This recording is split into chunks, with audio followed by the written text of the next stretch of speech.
We said if there exists two sets, A and B, and a bijection between them, where a bijection is like a one-to-one map, then the sets have the same cardinality.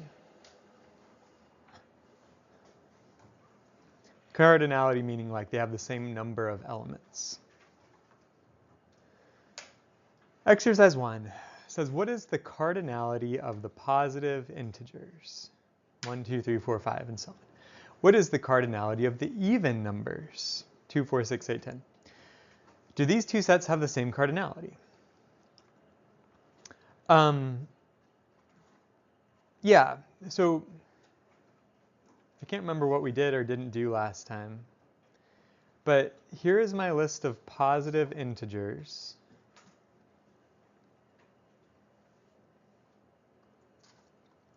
Here is my list of even numbers.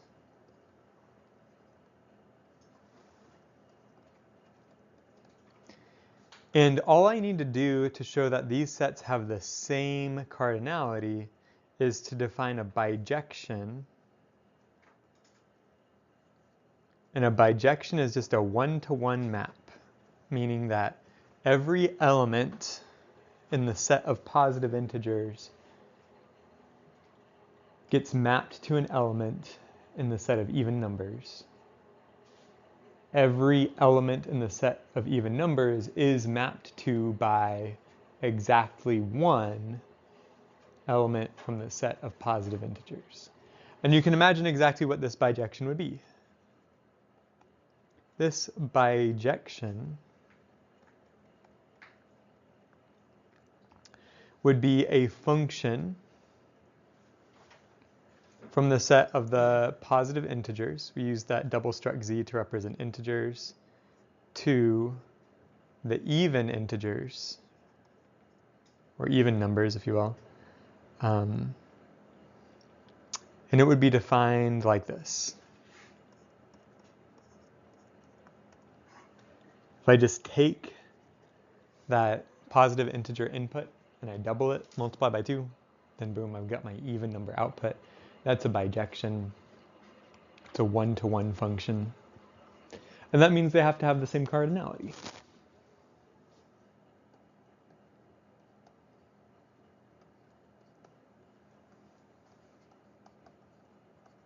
So these two sets have the same cardinality.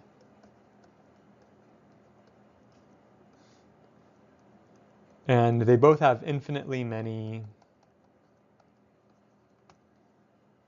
elements. Of course, you knew that they both had infinitely many elements, but at least we know it's the same type of infinity. Infinities of the same size. One set isn't bigger than the other. Okay, new exercise. Says, what is the cardinality of the positive integers? Well, we just talked about that, the cardinality if there's infinitely many positive integers. What is the cardinality of the integers? Positive and negative, and 0. Do they have the same cardinality? And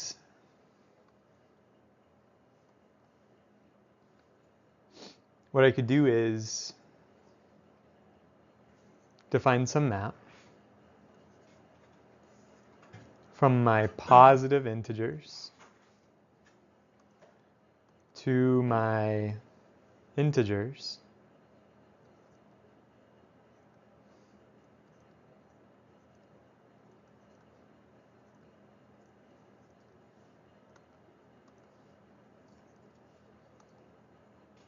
like this.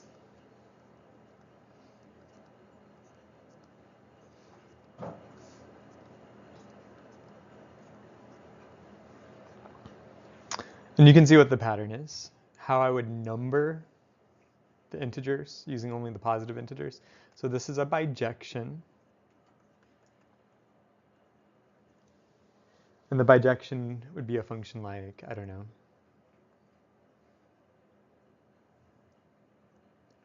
a function from the set of positive integers to the set of integers defined as this.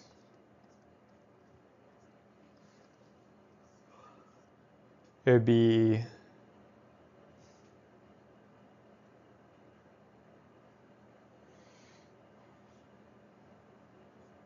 x over 2 if x is even, and negative round down x over 2 if x is odd. But since I can define this bijection, these two sets have the same cardinality.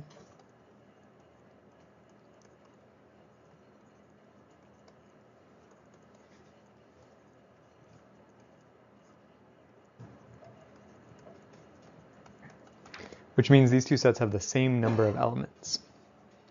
And I know you're thinking, well, I already knew that the positive integers was an infinite set, and I already knew that the integers was an infinite set. But now we feel a little bit happier knowing that, again, one infinity is not bigger than the other infinity. They're infinities of the same size. Okay, so then we ask,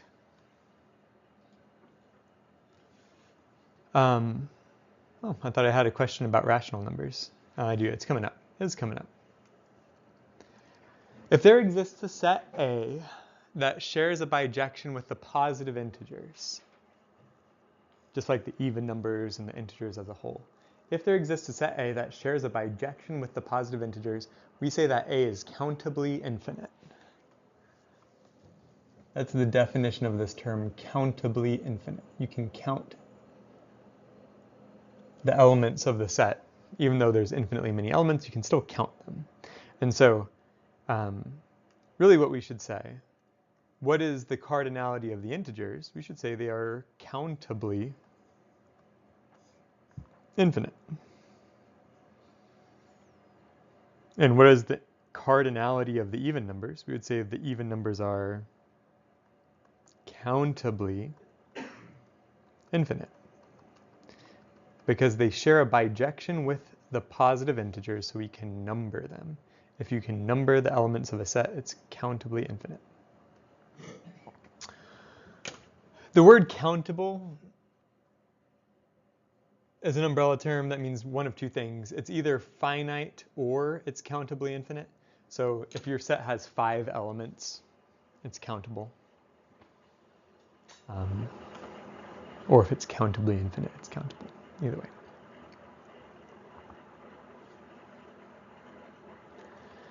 The next term says the union of any two countable sets is countable.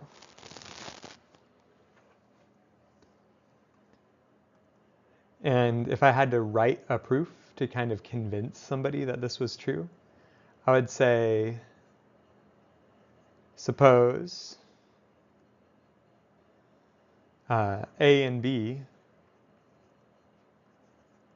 are both finite,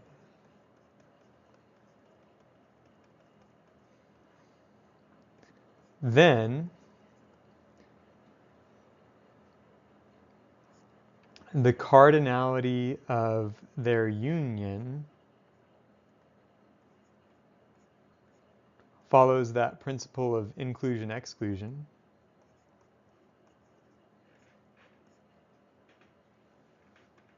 And that's obviously finite. And if it's finite, it's countable. So that takes care of that case. What's another possibility? Suppose that one of these sets is finite, and B, the other set, is countably infinite.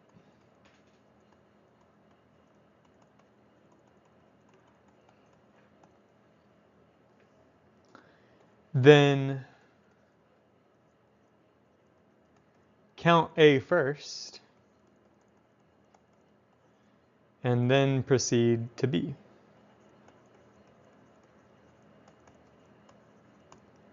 Okay, so if set B is the set of even integers, which we know is countably infinite, and set A is the set 1, 2, 3, 4, 5, What I'm saying is start by numbering the elements of A, 1, 2, 3, 4, 5, and when you're done, start counting the elements of B. Right? The third case, what if they are both countably infinite? So suppose A and B are both countably infinite.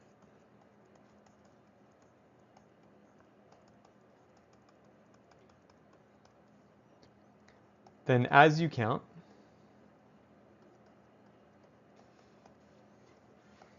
alternate. Right? Like, if I've already figured out that A and B are countably infinite, then I've already got these lists like A1, A2, A3, A4, where I've indexed them. And what I'm saying is alternate as you count, and so that whenever you take the union of these sets, you can number them like this. And obviously their union is still countable.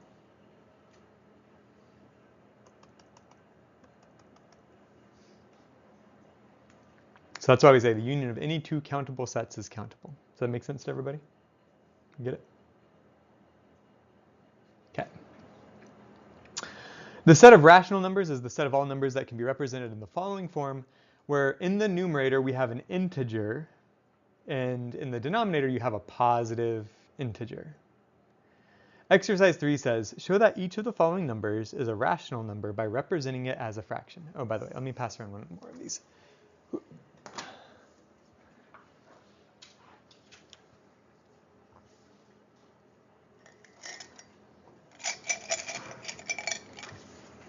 Hudson. Just drew your name. You're the lucky student here. How do I represent 45.678 as a fraction? Do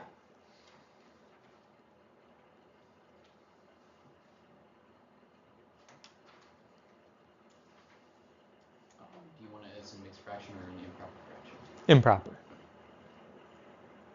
And that would be 45,678 over 1,000. No, over 1,000. Yeah. Perfect. So this is clearly an integer divided by a positive integer. So that's a rational number. Okay. And the next one, I've got 0.111111 repeating. The little over bar means that it's one repeating forever and ever and ever. Antonio, how do I represent that as a fraction?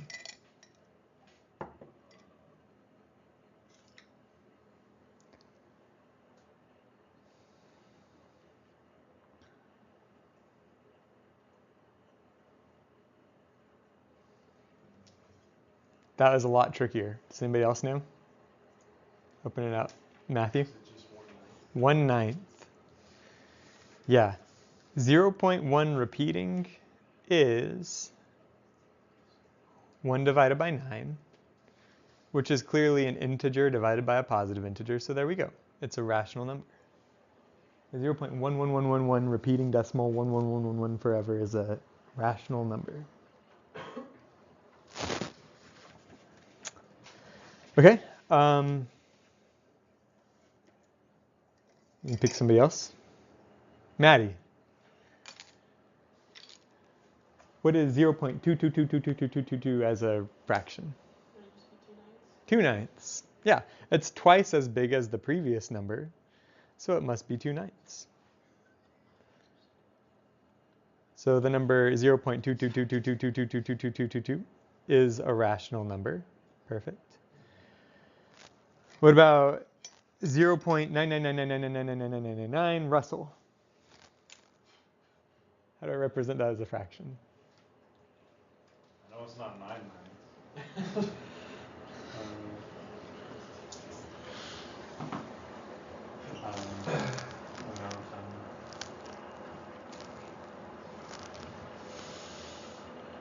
Why are you so sure it's not 9/9? Yeah. It is 1. It's 9 over 9 or 1 over 1 or whatever you want to call it. But that's an integer divided by a positive integer. For one thing, it's 9 times as much as that number, so it should be 1/9 times 9.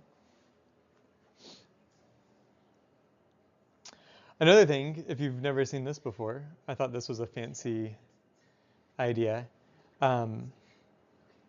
Let's let x be the number 0.999 repeating forever.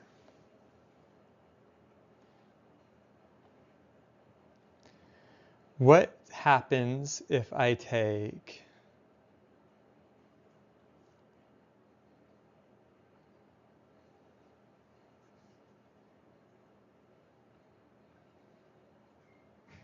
an equation like,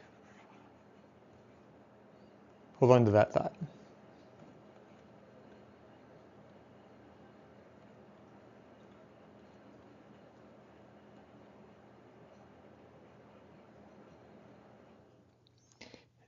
Just look at the green for a moment. What am I writing here in green? If you were going to solve this using your mighty algebra skills, 10x minus x is 9x. 9x equals 9. Divide both sides by 9. X is equal to 1. And now, take a look at my suggestion here in orange. What if I plug in this? I've got 10 times 0.999 repeating minus 0.999 repeating equals what? Well, when I multiply this by 10, it shifts the decimal over.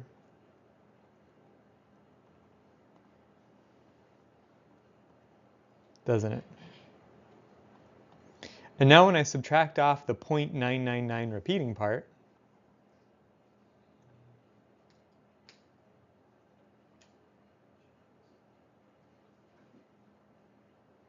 it's 9.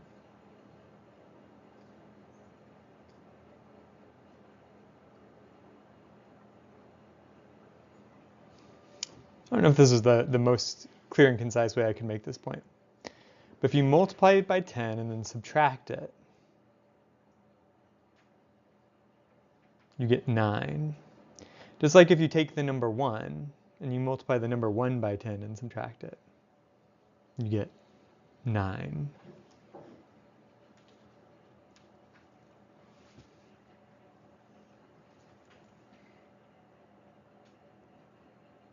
I don't know.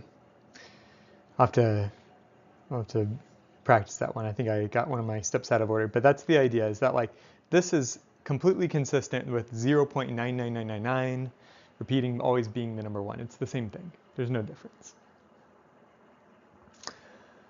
Next, what if I have 0.03999999 repeating Jacob? Jacob's not here. I don't think Jacob's ever been here. Has Jacob ever been in this class? Is he in my Moodle?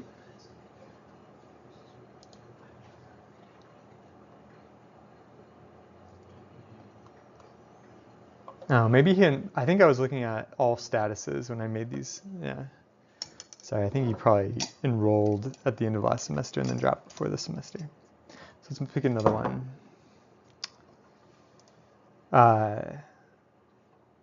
Connor, tell me, how do I represent 0.039999 repeating as a fraction so that I can prove to everybody this is a rational number?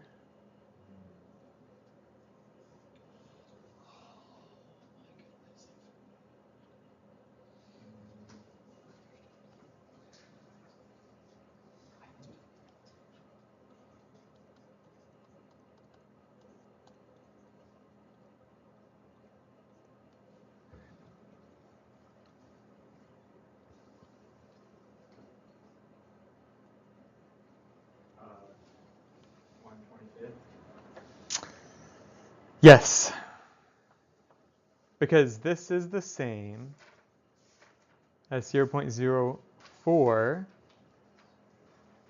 right? Let me take it a step slower. It's the same thing as 0.03 plus 0.9 repeating divided by 1 to 100. So that's the same thing as 0.03 plus 1 over 100. So it's the same thing as 0.04. That's 4 out of 100, 4 hundredths. And 4 out of 100 is 1 over 25. And I think that's what you said, right? So that's an integer divided by a natural number, and it is definitely a rational number. Okay. This is a delightfully trickly one here. Dario, do you know, can you think of any way I could represent the number 0.12345, 12345, 12345, 12345. The overbar means that this entire sequence of digits repeats itself forever and ever. Do you know how to represent that as a fraction?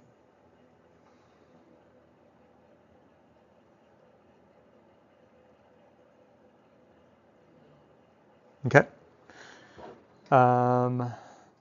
AJ, do you know how to represent this number as a fraction?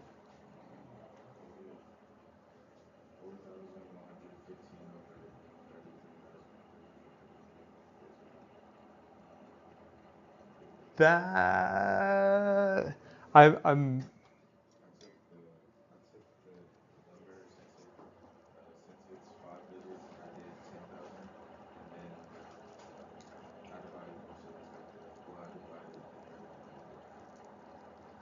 okay. You start with the 10,000 in the denominator, and then you simplify.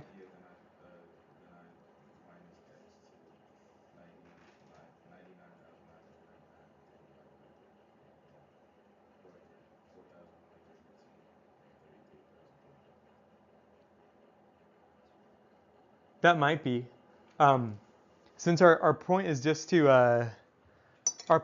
write this as an integer divided by a natural number, just to show that it's a rational number. It doesn't necessarily have to be simplified when you do this exercise, okay? If I ask you this question on a test, it doesn't have to be simplified. So I'll just go ahead and show you guys. This is what I had in mind.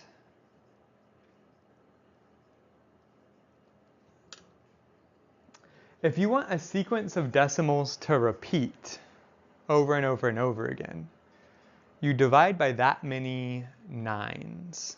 Like, try it in your calculator. Type in 1, 2, 3, 4, 5 divided by 99999, and it should give you 0.12345, 12345, 12345, 12345. Up to computer precision.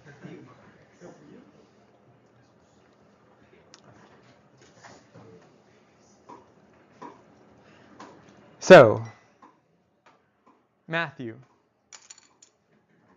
what if I want to represent this as a fraction? 4.321, 321, 321, 321.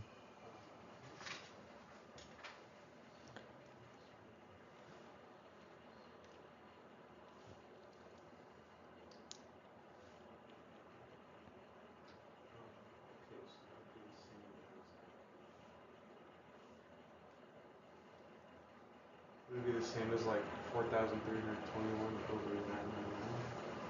999? It wouldn't be 4,321 divided by 9999, because the only part we want to repeat is Just the 321. the 321 part. So that's where you would begin, and then you would need to like find a common denominator. So like, what's 4 times 1,000? It's like 3,996. Plus 321, and then, yikes, 4,317 over 999. Now we've got it in the form integer divided by a positive integer. Boom. It must be a rational number.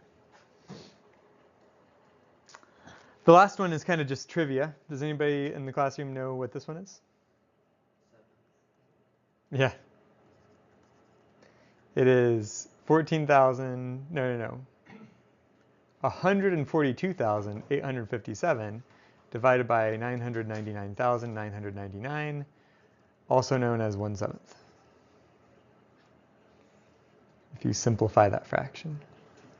That fraction is crazy to simplify because the numerator and denominator share so many factors in common. It's really wild, but this is the idea. The point I want to illustrate is that not only are just like regular old decimal numbers part of the set of rational numbers, right? Not just fractions, not just improper fractions, not just decimal numbers, but also like anytime you see a repeating decimal number, and even when you see repeating patterns that show up in decimal numbers, like the number 0.12345, if there's any kind of repeating sequence where a decimal terminates in a repeating sequence, that's still a rational number.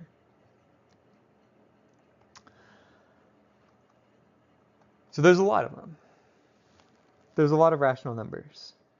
And now that I'm thinking about it, I think I do remember discussing this last time, but we'll talk about it again to jog your memory. What is the cardinality of the positive integers? Well, we know we've been calling it countable infinity. What is the cardinality of the rational numbers? Well, I know there's infinitely many rational numbers, but my question that I'm concerned about right now is, are there more rational numbers than positive integers? Are these infinities of different size? That's what I mean when I ask the question, do they have the same cardinality? And the only way to do this is to establish a bijection between the positive integers and these rational numbers. And yeah, I remember we did talk about this last time. What we did is we had on the top row of a certain table, we had values for the numerator, which were allowed to be 0, 1, -1, 2, -2, 3, -3, and so on.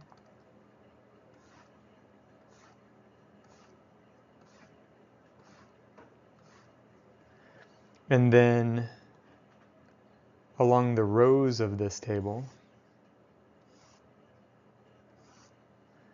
we had the positive integers, 1, 2, 3, 4, and so on. And so as we were filling these in, we took numerator over denominator, so it's like 0 over 1, and then 0 over 2, and then 1 over 1, and then 0 over 3, 1 over 2, -1 over 1, 0 over 4, 1 over 3, -1 over 2, 2 over 1. And by filling in all of the squares in this entire table, I get all of the rational numbers, all of the possible integers divided by all the possible positive integers. And last time we also talked about, if I had tried to start numbering these across the first row, 1, 2, 3, 4, 5, that wouldn't work. That's not a valid bijection, because I would never ever make it to this element. It would never get numbered. If I tried to number these by starting in the first column and going top to bottom, 1, 2, 3, 4, 5, that would not be a valid bijection because I would never ever get to this number. I would never make it to the second column. The valid way of numbering these, the correct bijection that we are going to establish here, is the one where we number diagonally. 1, 2, 3, 4, 5, 6, 7, 8, 9, 10, 11, 12, 13, 14, 15, and so on. And since there is a bijection.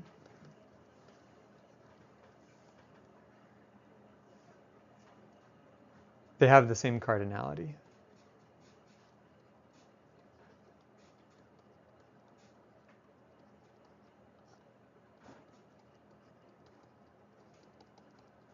Which means the positive integers have just as many numbers as the rational numbers. And that means the cardinality of the rational numbers, which is a double struct Q for rational numbers, is countable infinity.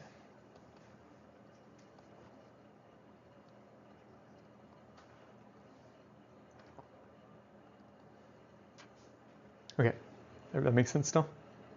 So now, prove that the square root of 2 is not a rational number.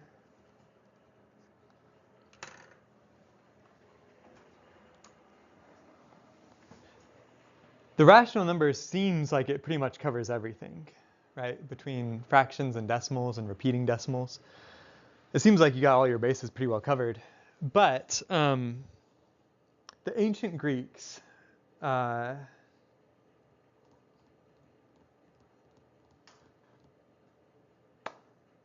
who was it? This is gonna bother me. I lost the name of this mathematician. Give me 1 second.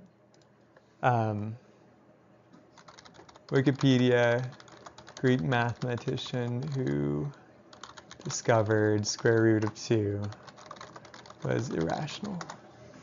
I just don't remember the guy's name. Hippasus.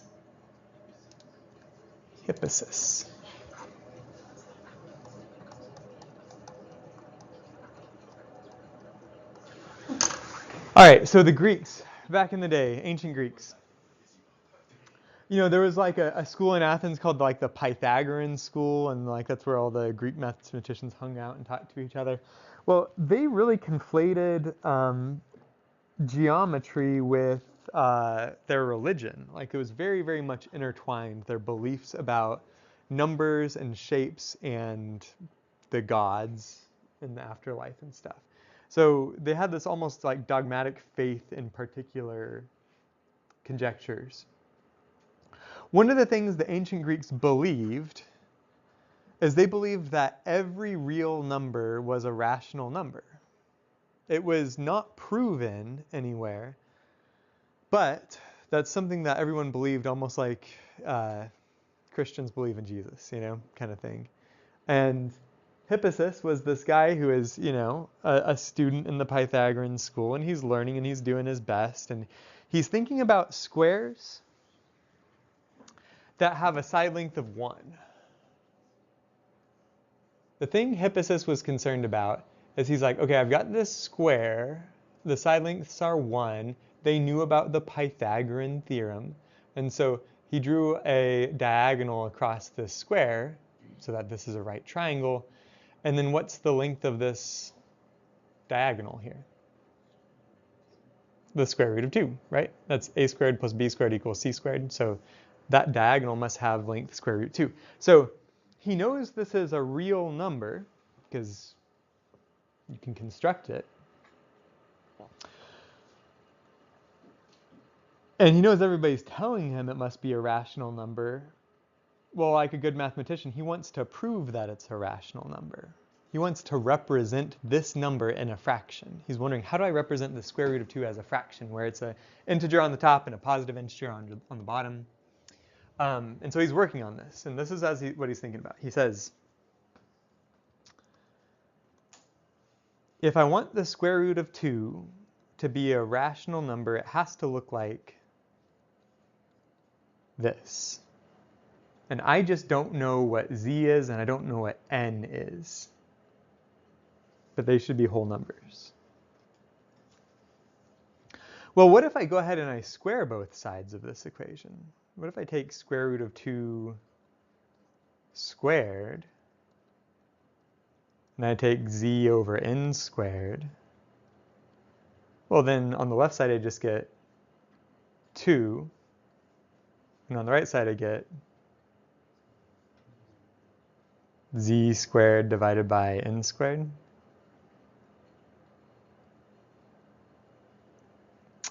And if I multiply both sides by n squared, I get this.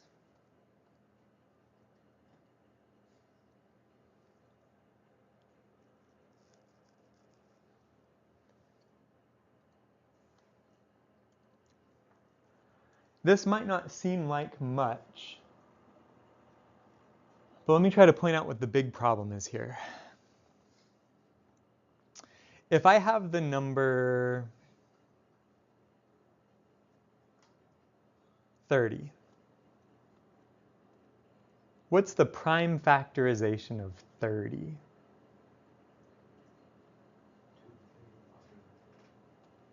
Two times 3 times 5.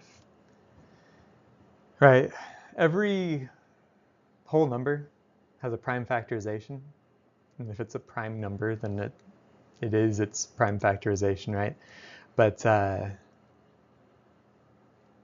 this is what it means to factor something into its primes. Is you take the prime factorization, you've done this before. What happens if I square the number 30? I'd have 30 squared. What's the prime factorization of 30 squared?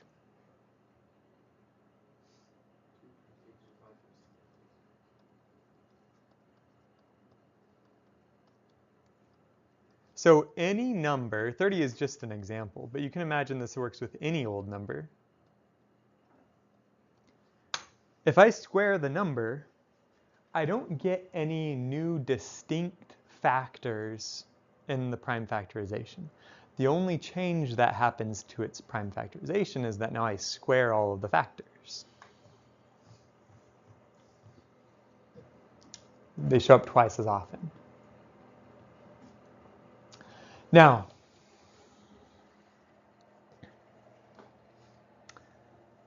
if z and n have any factors in common between them, like this isn't a reduced fraction, it's not a simplified fraction, then go ahead and reduce it. Let's say z divided by n is a simplified fraction, so they have no factors in common. Now, square both sides of the equation, we get this, we get this. Z and n don't have any factors in common. So how is it possible that the prime factorization of z squared would be the same as the prime factorization of n squared times 2? Right? These guys don't share any factors in common. So when you think about the prime factorizations of each factor here in this equation, it doesn't add up, right? Whatever would appear in this factorization cannot appear in that factorization. These numbers can't be equal. And so this, while it looks a little bit innocuous, represents a big contradiction when you consider the prime factorizations.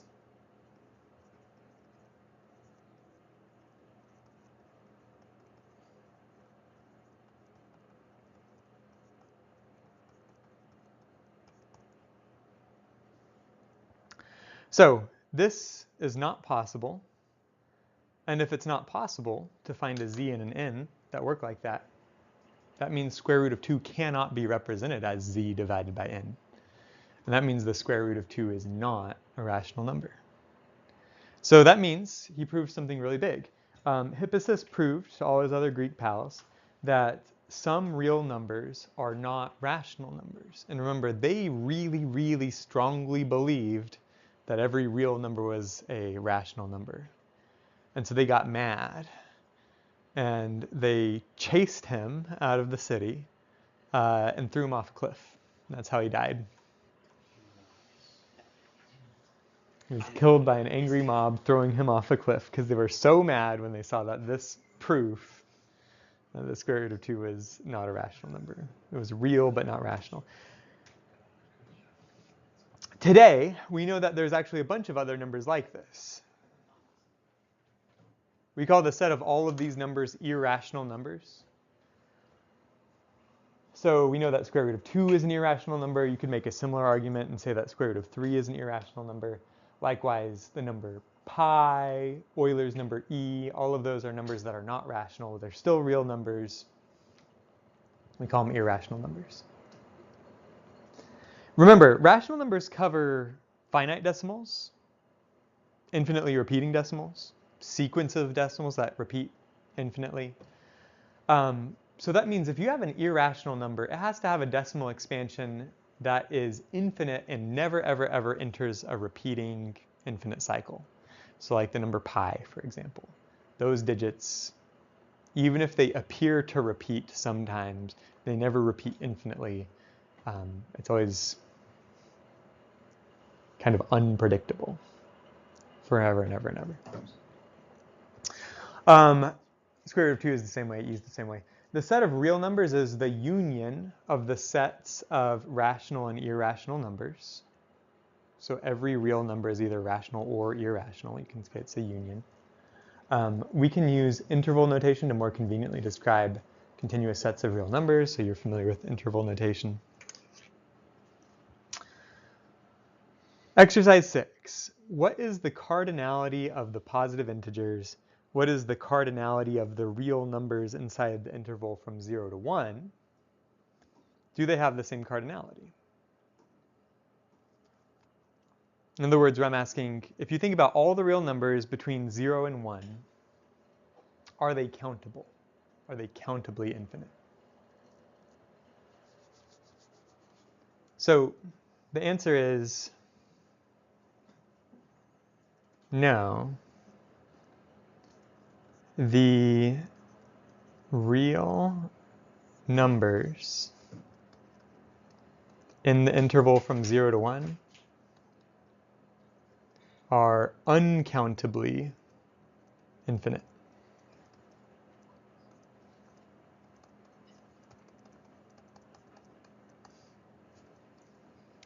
And the proof is another really abstract thing that's difficult to think about, but we'll try.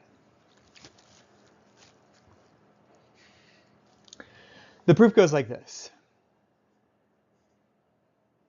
It's a proof by contradiction. So we start off by supposing they are countable.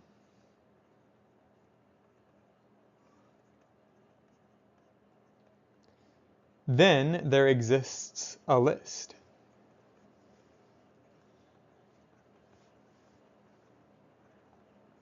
A numbered list, right? Because they're countable.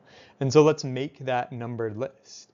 We'll say this is number 1, this is number 2, this is number 3, this is number 4, this is number 5, and so on. And it doesn't matter how we're going to define this list, how you're going to define that bijection between the positive integers and these real numbers. But say we come up with one. And they're all between 0 and 1. So let's call it 0 point, and then heck, I don't know. We're just going to come up with some random numbers here.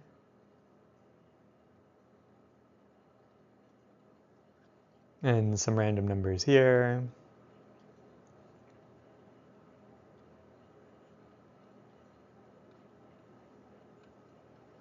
And I'm just going to come up with random numbers all over the place to fill in this kind of thing.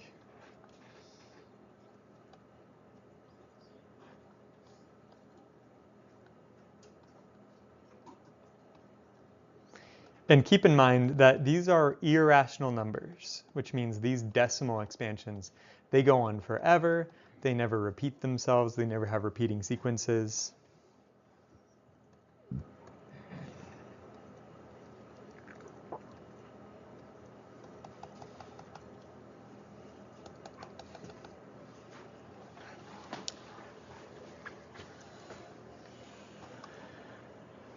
The proof goes, in any such list,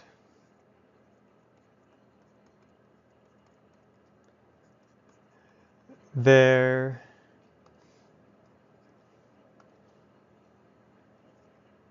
list omits at least one real number in the interval. We can construct this number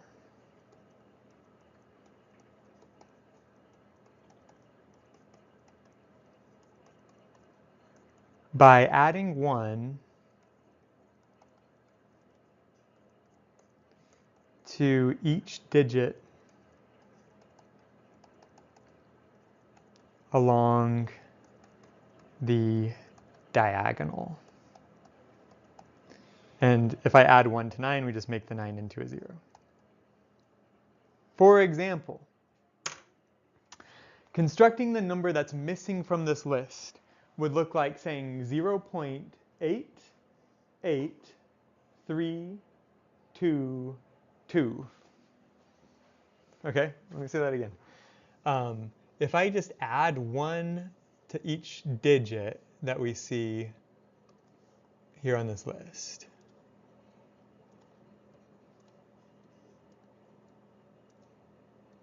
I can construct a number, right? It's an infinitely long list, so I can create an infinite number of decimals.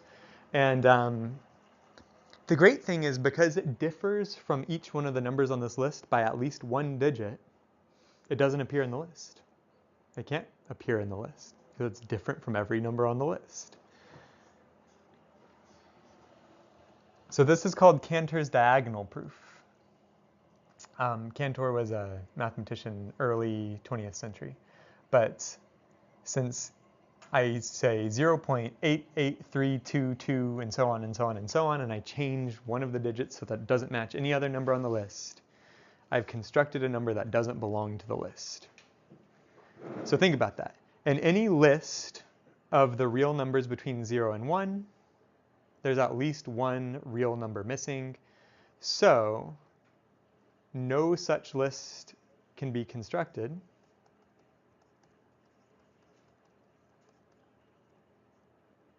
in other words, we found a contradiction, and the real numbers are uncountable. Even the real numbers between 0 and 1 are uncountably infinite.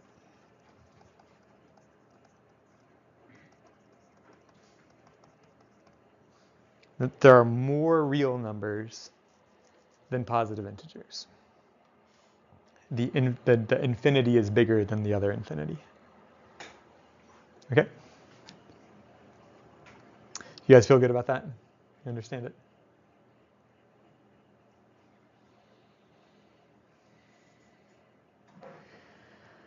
All right, if a set is infinite and not countable, we say it's uncountably infinite, like the real numbers between 0 and 1.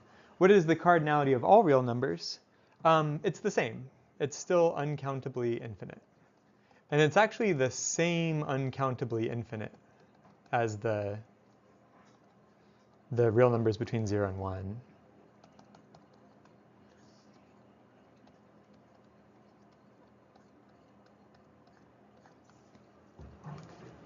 So there is a bijection between the real numbers between 0 and 1 and the real numbers between negative infinity and positive infinity. Forgetting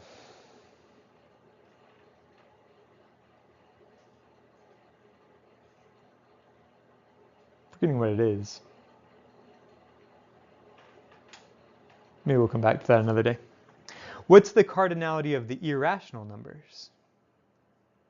What if I take out the rational numbers and I'm only left with the irrational numbers? What's their cardinality? Is it countable infinity or is it uncountable infinity?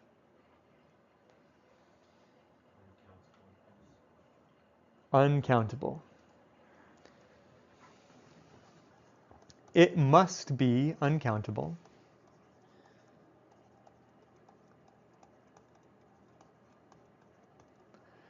because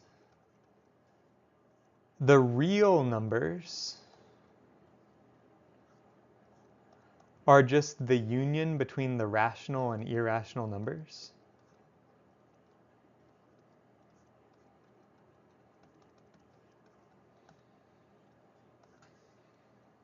And remember, the union of two countable sets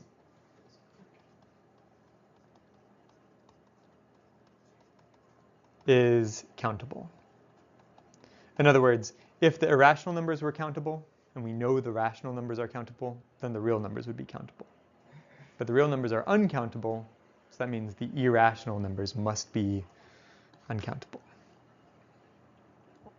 Is there a bijection between the rational numbers or real numbers? The irrational numbers, you mean? Yeah. Yes, there is, because they have the same cardinality. I don't know what that bijection would be, but there definitely has to be one that exists, even if we don't know what it is. So here's some more vocabulary words. We say a set of numbers is dense in the real number line if every open interval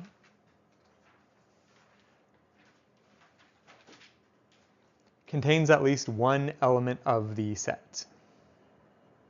So in other words, if you have a real number A and a real number B along the number line and they're distinct numbers, the open interval is all the numbers in between A and B. A set of numbers is dense in the real number line if every open interval contains at least one element. So are the integers dense?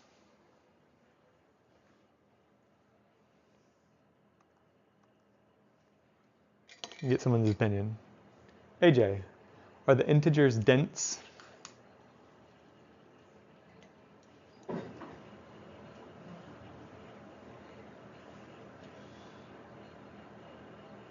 So the integers are not dense. Russell, if the integers are not dense, you should be able to think of an open interval that doesn't contain an integer. Give me an example of an integer, or of an interval that doesn't contain an integer.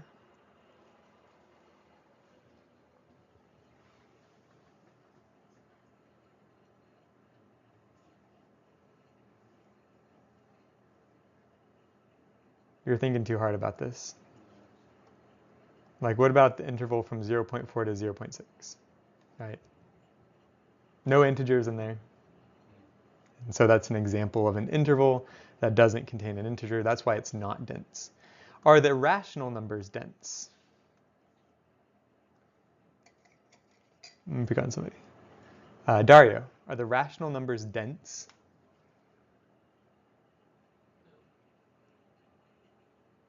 Can you think of an interval on the real line that doesn't contain any rational numbers?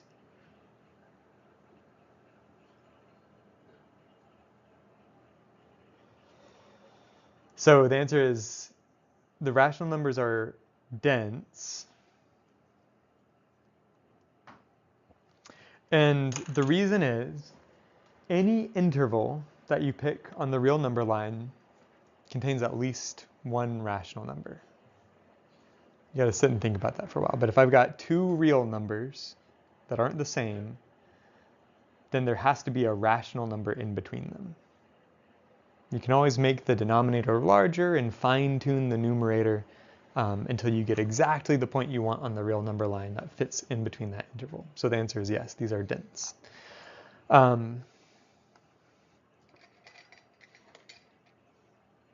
Matthew, are the irrational numbers dense?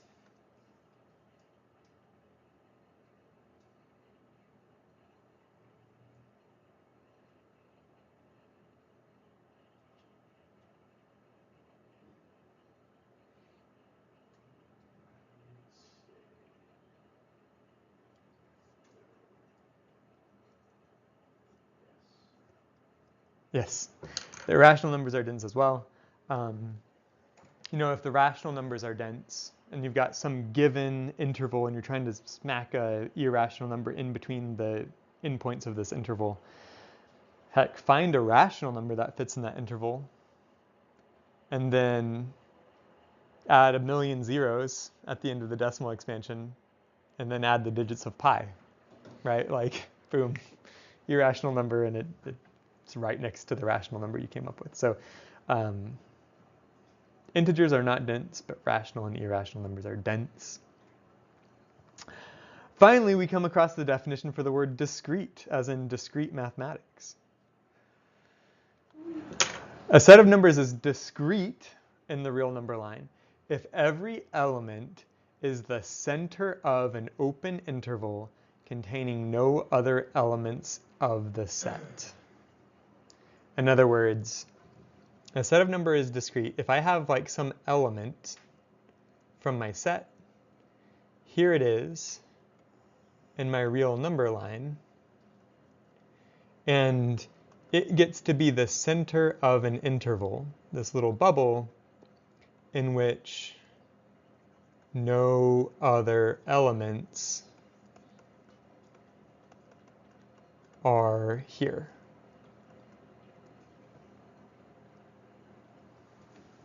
Are the integers discrete?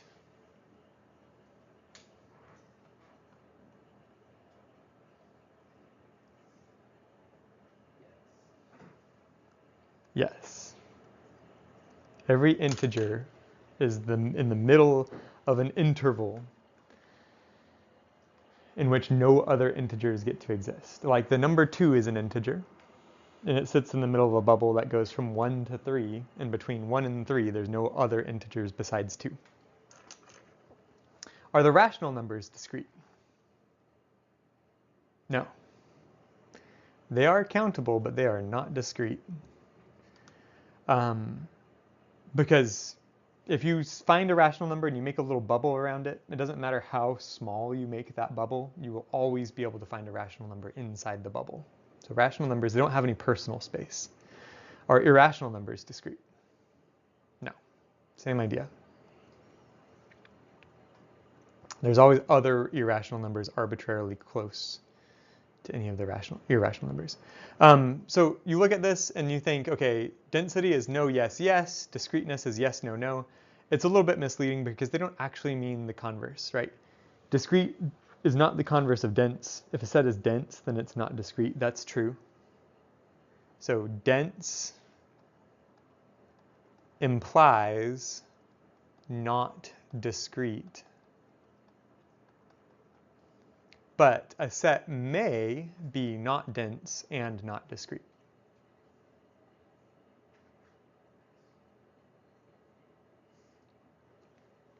There's very few of these sets that you can even imagine. The Cantor set, if you're really interested in looking this up later. That's an example of a set that's not dense but also not discrete.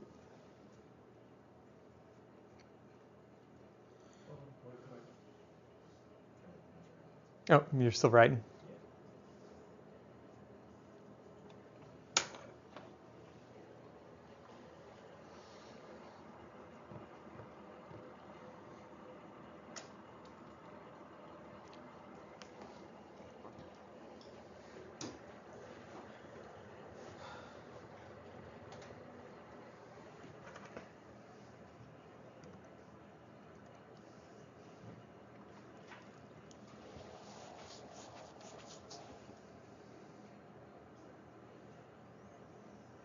Okay.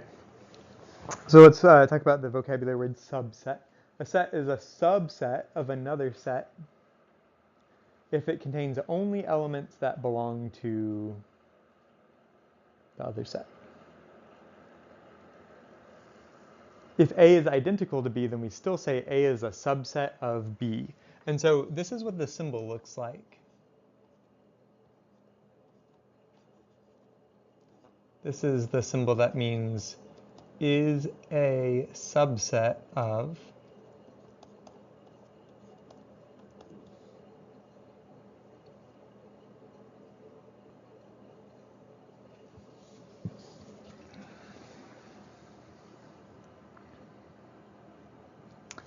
If you want to specifically denote that A is a subset and A is not identical to B, this is called a strict subset, or some people call this a proper subset.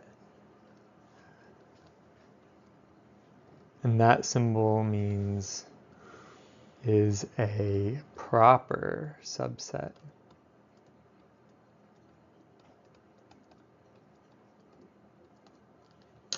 So it's kind of like less than or equal to, if you want to think about that. In the less than or equal to sign, you're leaving open the possibility that the numbers are the same.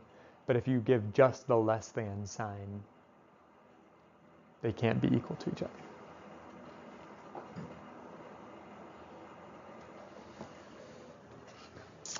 And I think you guys get it, but just really quickly to illustrate, if B is the set that has 4, 5, 6, and C is the set that has 4, 6.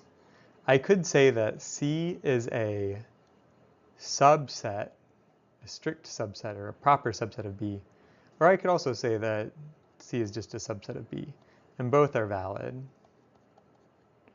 in this case, right? It's kind of like less than or equal to.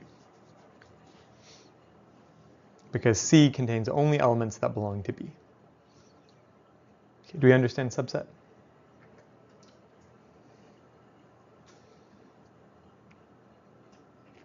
Okay, new vocab.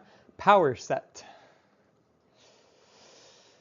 For any set, the power set is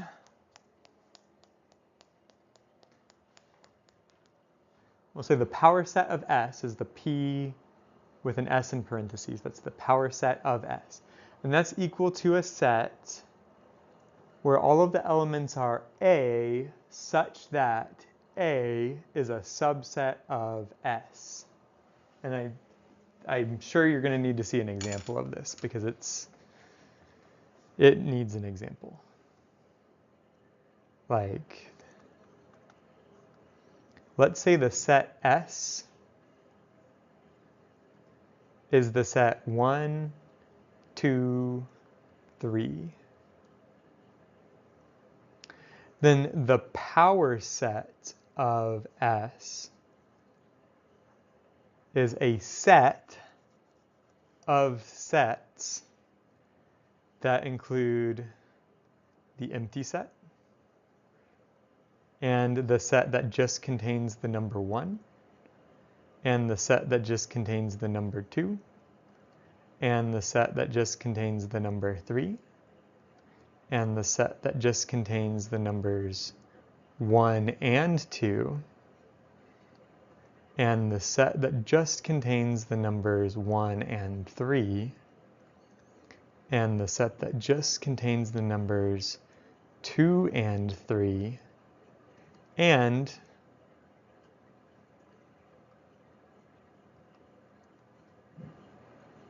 the set itself, 1, 2, 3. So the empty set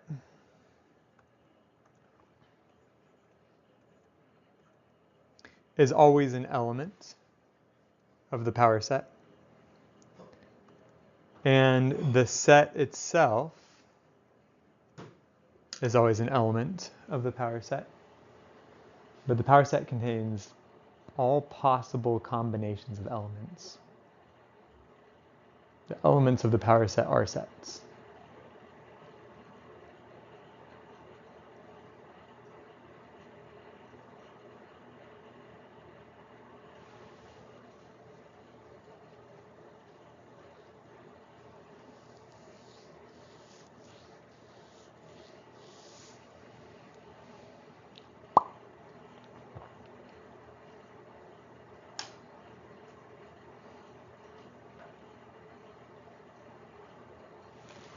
So the next theorem says, if a finite set has cardinality n, then the cardinality of its power set is 2 to the power n. Example. If my set has cardinality 5, then the power set has cardinality 32. 2 to the 5th power. And in this case, my cardinality was 3, so my power set should have cardinality 2 to the 3, which is 8. So I should have 1, 2, 3, 4, 5, 6, 7, 8 elements in the power set.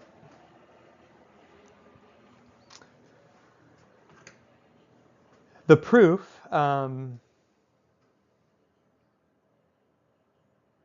involves thinking about a bunch of light switches.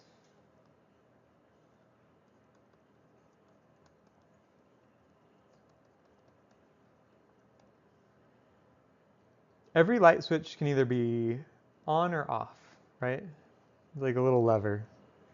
Maybe this one's on, this one's off, this one's on, and so on.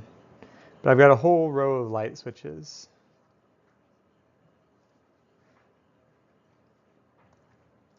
each is on or off, how many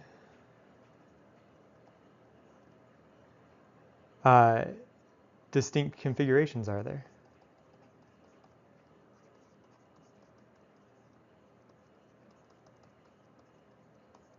How many distinct configurations of light switch do I have?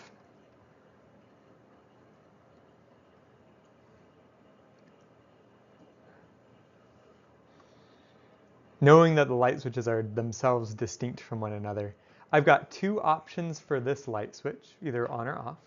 I've got two options for this light switch, either on or off. I've got two options for this light switch, either on or off. Every switch contributes two possibilities. And if I have 5 light switches, then this is going to be 2 to the 5th, or in other words, 2 to the number of switches, is how many different ways I can configure this. Now, each switch is an element in S, my set, and on or off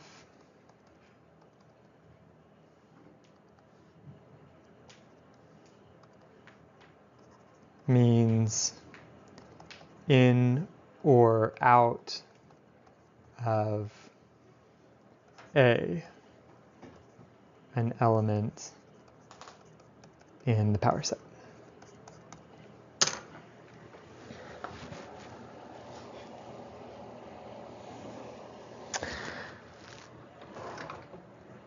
So back to my example. And this, all of the light switches are off. None of these elements belong to the empty set. Here, the first switch is on, the next two are off. Here, the first one's off, the next one's on, and the next one's off, and so on. So every element of the original set gets to decide whether it's going to be in or out of an element in the power set. So you end up with 2 to the n for your cardinality. Does that make sense?